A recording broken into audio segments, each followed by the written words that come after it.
Man City's next Premier League game is on Wednesday night when they travel to North London to take on Tottenham Hotspur. And Ange Postecoglou's come under quite a bit of pressure. Well, he did in recent weeks, but he's now steered Spurs to three victories in the Premier League on the spin, including last weekend's 4-1 win at Ipswich Town. Now, Spurs have been a bit of a bogey team, if you like, for Man City in recent years, haven't they? Yeah. They've won just three of the last 11 Premier League meetings with Spurs, and most recently suffered a heavy 4-0 defeat at the Etihad in November last year. City also lost 2-1 at Spurs in the EFL Cup as well, I think a month earlier to that. So why do Yeah. you think Steven City have struggled against Spurs in recent I years? don't And know. can City fans be optimistic this time around going into Wednesday's game? It's not even about how they play because they play so differently under each manager. There's just some no idea, mate. Like if I knew the answer, we wouldn't have this record because Pep doesn't know the answer clearly. Like there's something about football and narratives and teams just they get to you sometimes. I think there's sort of a yeah. It's like how Liverpool for a long time in the Klopp, the way that they played, it's just they were better than Spurs. Don't get me wrong, but there was a real effervescence to how they played it, and it sort of got to us a little bit. And Spurs, there's a similar level to that in terms of how aggressive they run, how much ground they cover under Ange in particular. The pace out wide of Son and Brendan Johnson, and yeah, they seem to suit the idea of playing as well. And they've had a weird season, Spurs. So like, I'm a firm believer right now that football is in such a weird place that it's very hard to judge managers because you go through games with several starters out, and like I don't know how you can judge a manager based off what they can achieve with their second string players because it's not a fair, you know, picture of where they're at these days. So I actually feel like Spurs are a weird side, and it's hard to take their current plight too seriously because it's sort of been forced really. But obviously City and Spurs they got players missing, but they still have quality on that pitch, and I don't- it's weird because I feel like this is the game finally where even though they've got a good reputation against us, I think like City can win this. I think there's an element of control, and especially if we sort of fight fire with fire, because they're such an energetic side. If we play the younger players again, I think they're more uh, in tune with how Spurs play, and they'll do a better job than the senior players like Bernardo and Kovacic and Gundogan, because I think sometimes as well as combination, but play the guys who haven't been burned by Spurs, play the guys who aren't used to that sort of Spurs curse. So yeah, it's weird. Like Spurs, no idea, mate. It's bizarre that the teams have this effect on you, but it happens to everyone's got that team where they just seem to get under your skin, regardless of what year it is, regardless of who's playing. There's a mental factor there to it all, and football is a lot of psychological. It's psychologically based. So, thrashing around here, mate, for an explanation. I've got no idea why. Ultimately, the Spurs City thing is a real thing, and we sort of felt like we put it to bed, obviously, to beat them last season. They're 2 on the way to the title. Um, and I'm expecting a decent performance here because I actually think Newcastle and Liverpool, we've seen decent performances, even if the results weren't great against Liverpool. I feel like it'll carry on. And I'm actually quite optimistic going into this game. Yeah, I personally think we'll have enough, but we'll see. Yeah, now Spurs are going into this game without a natural centre forward as both Solanke and Richarlison remain sidelined, but Spurs have had few problems scoring goals. They've actually scored 13 in the last 14 games in all competitions, and so Yeah. that they've had other players chipping in with goals. Brendan Johnson scored twice at the weekend. He's Tottenham's top goal scorer with 14.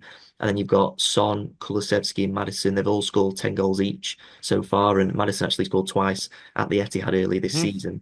They've added Tell since then to their ranks as well, and he's scored in the FA Cup. So there's plenty of options, plenty of attackers that could cause problems to City, aren't there? Yeah, absolutely. And it's an energetic midfield as well, Bergvall played against Switch. He's young, he can run for days. Bentancur and Kulusevski, they're both a good age and quality there. They've got a lot of pace and really aggressive fullbacks. So Dogi and Jed Spence, Jed Spence having a cracking time right now. He's finally sort of caught up to Spurs' level, and maybe he needed these injuries to get a chance. By the way, he's been a revelation for them. He's keeping power. He kept power out of the team. Yeah, so I think like Spurs, there's quality there. It's like Gray's going to be a cracking player as well. He's playing centre back currently and doing really well for them. So there's a lot of quality, even if not necessarily. They're very much like City that way in terms of like I feel like look at the Spurs side. There's a lot of quality there, but maybe they don't have your peak Son and peak Harry Kane, or Alderweireld of a few years back, so they're not quite as good as they were. But there's still good, talented footballers there who are honest and will run really hard and have got a good age. So you got to take them seriously because they're one of the teams that kick-started that initial terrible run of form when they battered City at home, which never happens, and that was a real shark shock to the system. And I feel like City will be very aware of this. I do think the best bet here is once again you have to play people who can run. We'd be stupid not to. If the old man midfield comes out and you've got De Bruyne, Gundogan, Kovacic, Bernardo, any of those guys in there, and I don't, it's brilliant footballers, truly brilliant footballers, but they would not be able to keep up. They would just not be able to. We have to have runners in this City side. That is our only chance here because Spurs are so aggressive, such a unique side under Ange, that they will look to just play boldly and bravely with their high line and aggressive and runners in behind. And we've not been great, at stopping runners in behind. You look at Salah at the weekend against Guardiola; it was too easy. So it's going to be a tough game, but pace and physicality, I think, is the only way we're going to get through it. And defensively, it's where both Spurs and City have actually struggled this season. So should we be expecting a lot of goals in this game on Wednesday? Yeah, absolutely. I think one team's going to win with the odd goal in five. I reckon, 3-2 to someone, maybe 4-1. I don't know. No, maybe like 3-2 or something like that. I reckon. Hopefully it's City, but I don't see City keeping a clean sheet, and I don't see us not scoring either because Haaland's apparently going to be back as well, which would be good. Yeah, well, in terms of the lineup, how do you expect City to line up in this one? Do you expect Guardiola to make a few changes? Obviously, it would depend on if Haaland is fit to Fitness. start, I think. We've talked before about how it's roulette with fitness, and who Yeah, knows, man? Like it changes every single day. I would expect Guardiola to play a reasonably similar side to the one against Liverpool. For Doku and Savino, Doku in particular, I thought was he did a lot of criticism about Doku. The Liverpool game came around the idea of him not having the final ball. You can't really have a final ball. There's no one to get it. Obviously he could have done better a couple of times, but largely I think Doku he did his bit in terms of he was relentless and aggressive and so positive, and I can only admire the effort there. So if he can play again, I think he probably will do. Jed Spence is such attacking fullback that I think Doku pinning him back a little bit, and Doku will have fun against him as well. Would be a good idea. Kusanov has to start. I think he does. Don't be surprised if you see Nunes in this one, even though he's not played right back much recently. I've got a feeling Guardiola might be tempted by Nunes at right back just for the pace. Even though Rico's been playing, Rico made a mistake for the corner that led to it. But I think his overall game actually was pretty decent. He created the offside goal. With he's only obviously about that much in it in the end, which is a shame. But Rico did his bit in that move. So I wouldn't be surprised if he starts. But I think the Mawson might be Nunes right back, throwback there, which he's not done for a month or so now. But it's possible, just for the pace. You could also see Kusanov shifted over to right back again.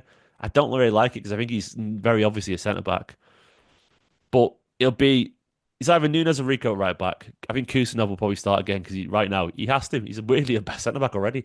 He's not a best centre back. He's our most informed centre back because one, he can run and he's not injured, which is such a low bar, but it's sort of true. And actually, to be fair, 99% pass accuracy as well against Liverpool. 87 out of 88, which is ridiculous. So he's there on merit as well.